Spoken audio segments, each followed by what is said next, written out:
Hi, welcome to Wicked Wednesdays with the Water Witch. This is Anwen, and today, by request, we are going to be talking about henna magic.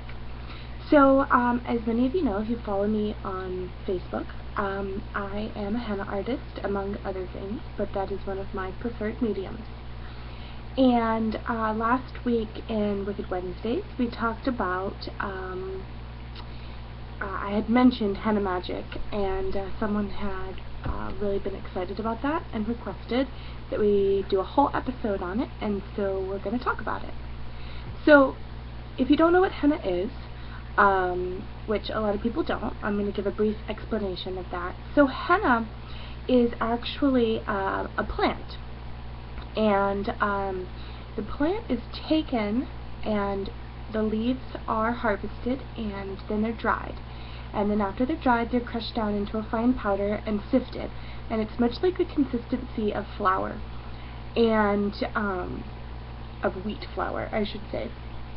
And then that is the stage in which I purchase it, and I purchase it from a couple different sources.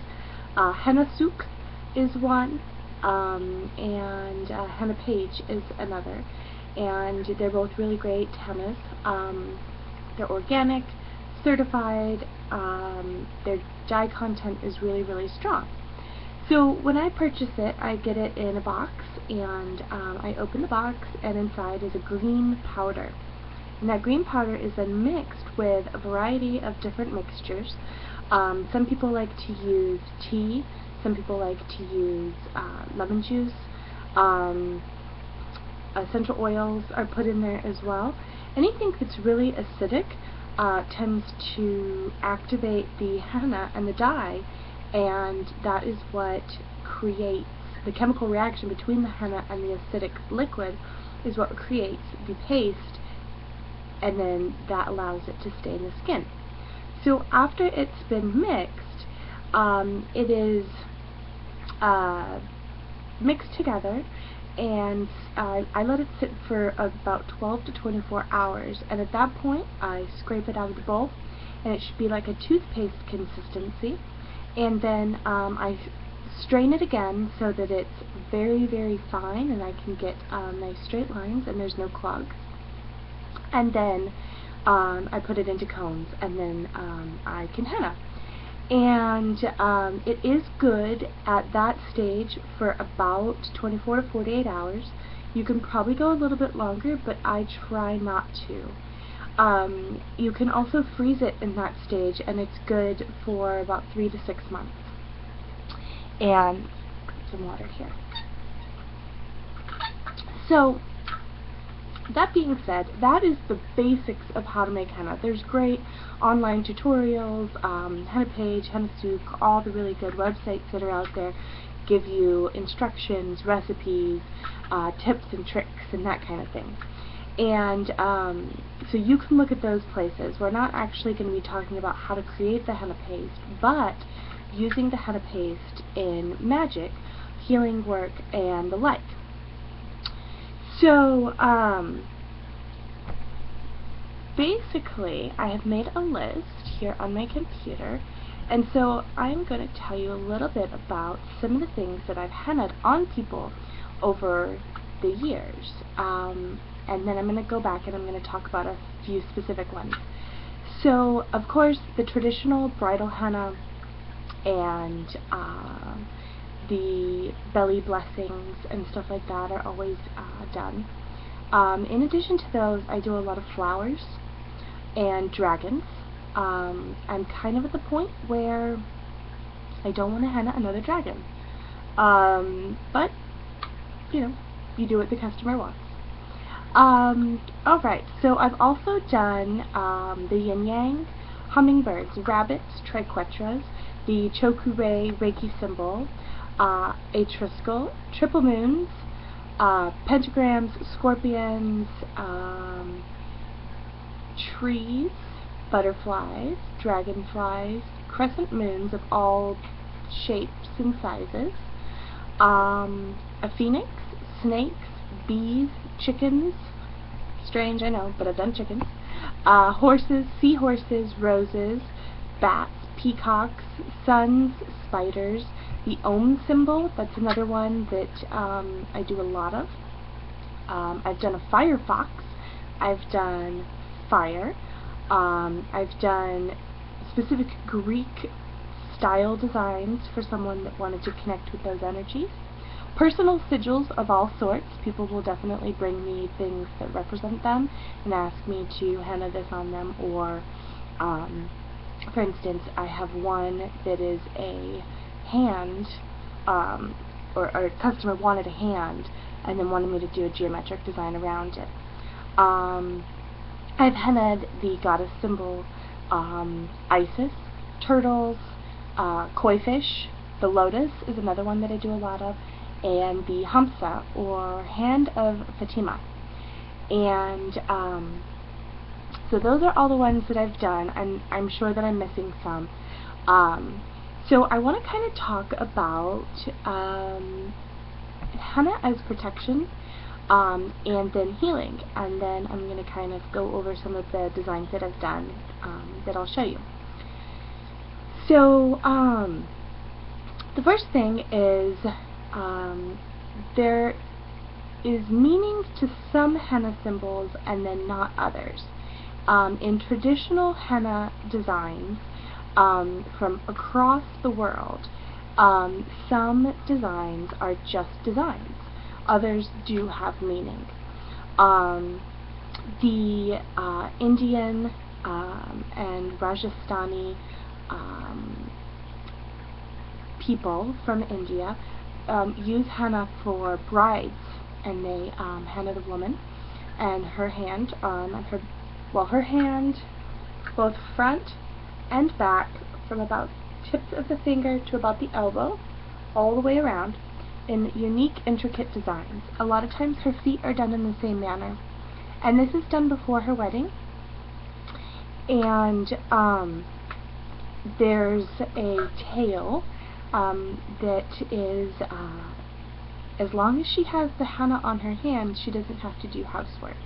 So of course, you know, the henna lasts anywhere from a week to 3 weeks, so it's essential for the bride to keep the henna on as long as possible, and to let it stain as dark as possible, and then to be very careful not to do anything that would diminish the color on her skin. And as long as she has that henna remaining, then she is free and clear of housework. So hopefully that would be about 3 weeks into her marriage. Also, there's another tale about the Indian designs where the groom's name is incorporated into the intricate designs, and if he cannot find his name in the design, then the bride has the upper hand for the marriage. And if he can find his name, then it's the opposite. So it's really important for the henna artist, if that's requested, to be very clever in hiding that. There are also some taboos. In certain cultures, you are not allowed to have iconography. So specifically in Islam and the Muslim traditions of henna, they're very floral.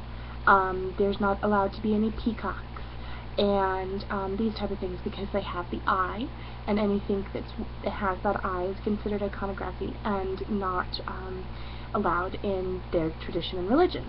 However, in other traditions, like the Moroccan traditions, they actually want to have the eye in their henna because it's protection, it's the evil eye, so it protects from gossip, as well as just general protection. Since we're talking about Morocco, in Morocco the Berber women are allowed to and encouraged to have tattoos. Some of them are henna and others are actual real tattoos, and a lot of times they are lines and things that are tattooed around here, maybe around their eyes, around their ears, even their nostrils, anywhere where a demon, or what they would believe a demon, would enter the body and possess the woman. So by having these tattoos or henna designs to protect these areas, then they're also protected. Let me see if there's anything else that I can think of. There are specific designs within the Moroccan styling that do mean things. Kenzie, Kenzie, is a very talented and famous henna artist, and if you can find her website, she does have some of the designs listed and what they mean. I also have a book of, I believe it's New Zealand, and some of the tribal designs, and they also have meaning, bats and spiders and certain things, and each design does have a specific meaning. However, I do get requests for these every once in a while, but for the most part I don't. What I get a lot of requests for in the areas that I work in are the Triquetras, the Triskells, the moons, the dragons, lots of butterflies, dragonflies, bees, lotus, the hamsa, and sometimes actually people ask me to put words on them. It can be words in a different language that mean something very special to you. Other times I've gotten just requests for phrases, parts of a poem, and one of the strangest ones I've gotten was a request for Richard the Lionhearted. Don't know why.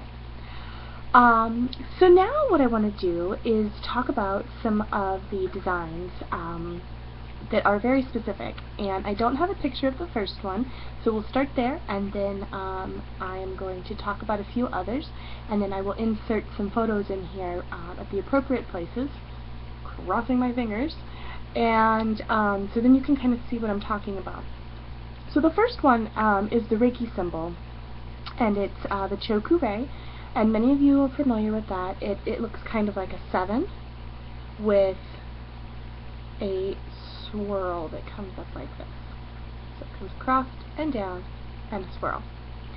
And this is the Reiki power symbol. It's the main symbol that's used, the very first one that's taught. And I had a circle here once, and I had decided that for the healing circle I would henna everyone with this symbol, and so I did. And one of the attendees actually had said that since I had hennaed that on her left hand, I believe it was her left hand, that the pain in her arm disappeared. And so she actually went out a few weeks later and got the symbol tattooed on her shoulder where the pain actually came from. And I haven't followed up on that specific thing, but I haven't heard anything negative. I believe that it actually helped to take the pain away. The other thing, let's see, let me look at my list here, are the Om.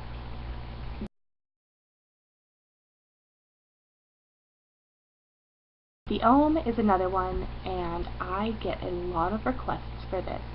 Sometimes I'll do just a simple Om, sometimes I'll do the Om with an outline around it, and then maybe some flowers up and down. This one's really, really popular with yoga teachers, and anyone that follows those practices. The Hamsa, or the Hand of Fatima, is another one, and this is also like an evil eye. It protects from the evil eye. And many times I'll put an eye in the center, or circles within a circle that kind of looks like an eye.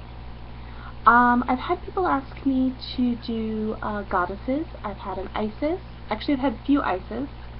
And then just the regular goddess with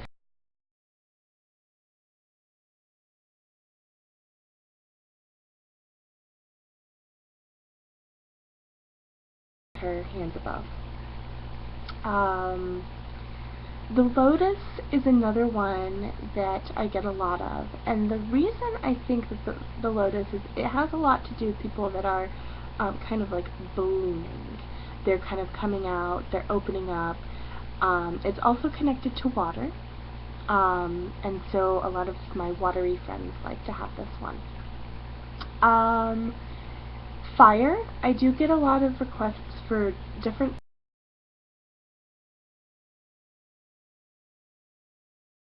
styles of fire, especially from very fiery people or people that need that spark in their life. I do get some totems as well. Totems, animal spirits, fetch, whatever path you follow, whatever you call it, you know what I mean, that animal that you work with, that you honor if you're an animist, or maybe you're familiar, that type of thing. I get cats every once in a while. I did a really beautiful owl for someone. Spiders, peacocks, bats, I can't remember if I just mentioned the fox, but the fox, the koi, horses, seahorses, snakes, I mean just about everything. Ravens, I get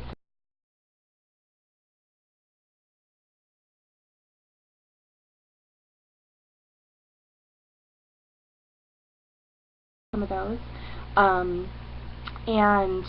So when people ask for these, I henna them on there, and it really helps to connect them to that energy. I don't really want to talk about dragons. I have hennaed so many dragons that I'm over it. However, it is really popular, and so I do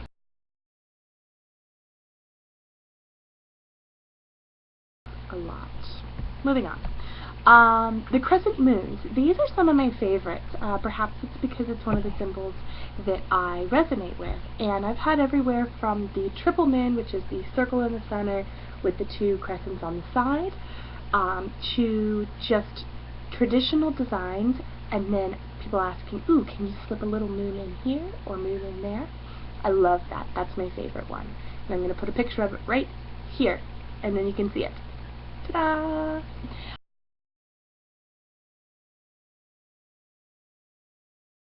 Alright, the other thing is I do get several requests for the crescent moon on the forehead. And this is really great for someone that's maybe going into a period of fasting and meditation and trying to connect with a particular goddess or the goddess, depending on what path you follow.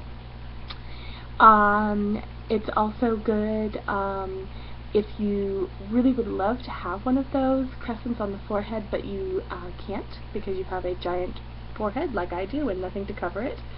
You know, a lot of people would love to get a real tattoo symbolizing their path right there, but it's just not possible.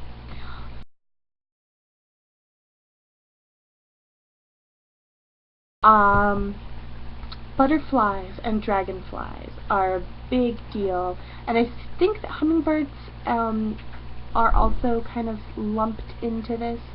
And they're a big deal for people that are kind of going through that birth stage, or that cycle of death and rebirth. And, you know, when you talk to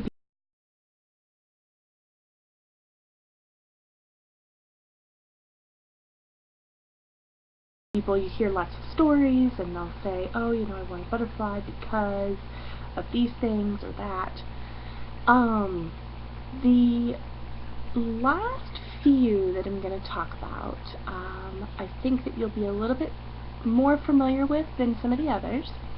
The first one is the Yin Yang Side, and I think everyone knows that. It's the circle with the like teardrop shape, and one is white and one is black, and then the black is a white circle, and then the white is a black circle, and it talks about balance and how no matter if you're light or dark, there's always a little bit of dark in the light and a little bit of light in the dark.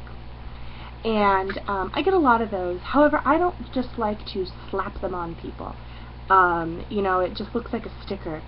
So I actually had a request for one this last February, and it turned out phenomenal. She said, I really want my whole arm done, and I want you to incorporate the yin yang in there somewhere. And I was like, okay. Couldn't really figure out how to do it, and then it came to me, and the result is what you see here.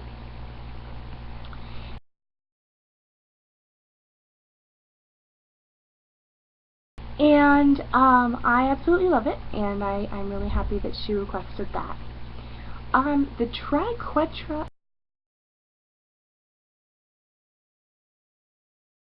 and the Triskel. These are Again, very much like the Yin and the Yang symbol, where I feel like when I do it, I just slap it onto people and it looks like a sticker. So I started incorporating flowers and turning it into an actual design with the symbol on maybe the back of the hand, and then, you know, vines going down fingers and up. I get a lot of requests for them on the upper back and the lower back as well. And then I recently got a triple moon, and they wanted to do it very much like the Triskel that I do, or the Triquetra that I do, that has the design in a circle. So I did the same thing. I did the circle and then put a little triple moon in the center. Let's see, what else? The last one, oh, the most important, how could I forget? The last one that we're going to talk about is the Pentagram. And again, just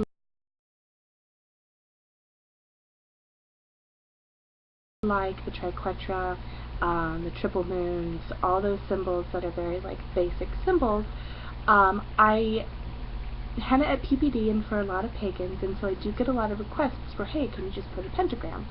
And I'm like, yeah, I can, but it just looks like a pentagram.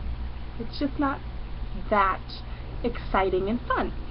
So this last PPD, which was in, I think, September, October, November, my months have been running together. So it was in the fall of last year. I got a request for a pentagram, and she couldn't decide between a pentagram or a flower. And so she said, will you put the pentagram inside this flower? And I was like, oh yes, thank you so much for this great idea and this great design. And I did it, and it turned out phenomenal. So anyway, so to kind of wrap up here, because I've been talking for about 20 minutes now, and I still have to edit and get all these pictures in here for you. You know, it doesn't matter what you want to put on your body. It doesn't matter, you know, what symbol or location. The important thing is if you're trying to connect with the energy of something, then you can actually have that put on by an artist. You can also have it, you can also try it yourself. I can't forget these. Belly blessings. These are really important, and then I promise we're ending. Belly blessings are when a mother is pregnant, and before she has her baby, she has her belly hennaed. And that can actually be a very simple thing. It might be a rowdy party with a whole bunch of ladies at a baby shower, and then I'll come in and I'll henna the belly, and it's fun. It may be a private appointment that is very intimate, and we talk about putting different symbols in there. I had one mom that I did that she liked turtles, and so that since it was her third child, we put 3 turtles in there, and so that represented her new child coming into the world.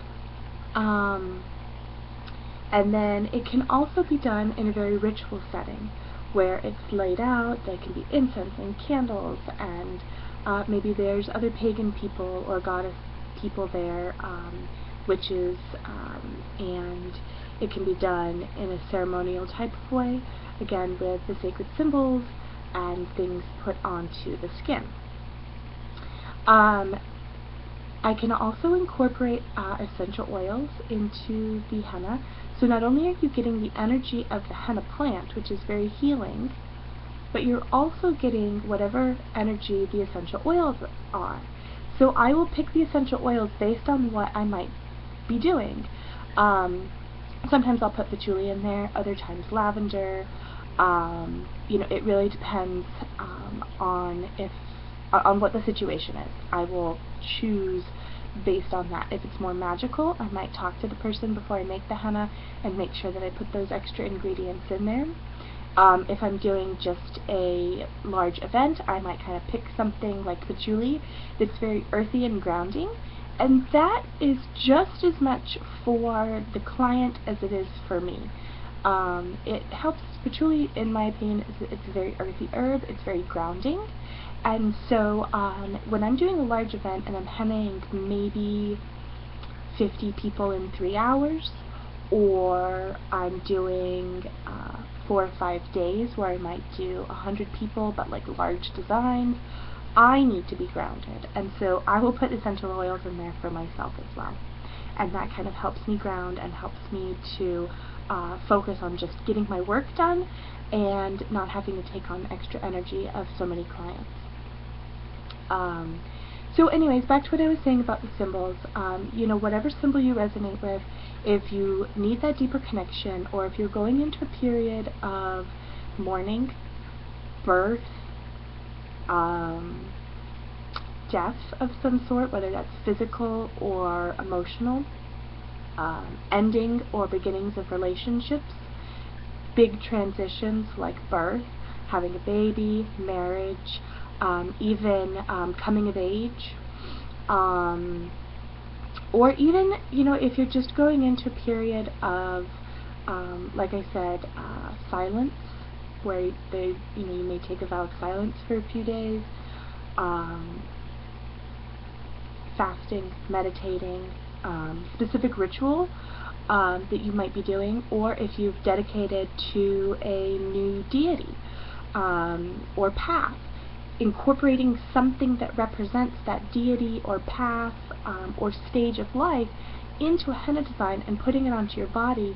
That gives you a good 3 weeks of really resonating with that energy and really holding it. And you know, anytime that we talk about magic and energy and transitions and all these type of things, you know that you really want to hold that energy and keep it close and keep it tight before it is released out. So if you're doing something that takes a long period of time, a week or 3 weeks, even a couple of days, and you really want to build and hold that energy up before you release it out, then this is a great way to do that. And I said 6 minutes ago that I would stop talking, and I haven't. So I am going to go ahead and end today's episode and get the video uploaded and the photos on there for you. And I just wanted to say thank you so much for joining us, and we'll see you next week.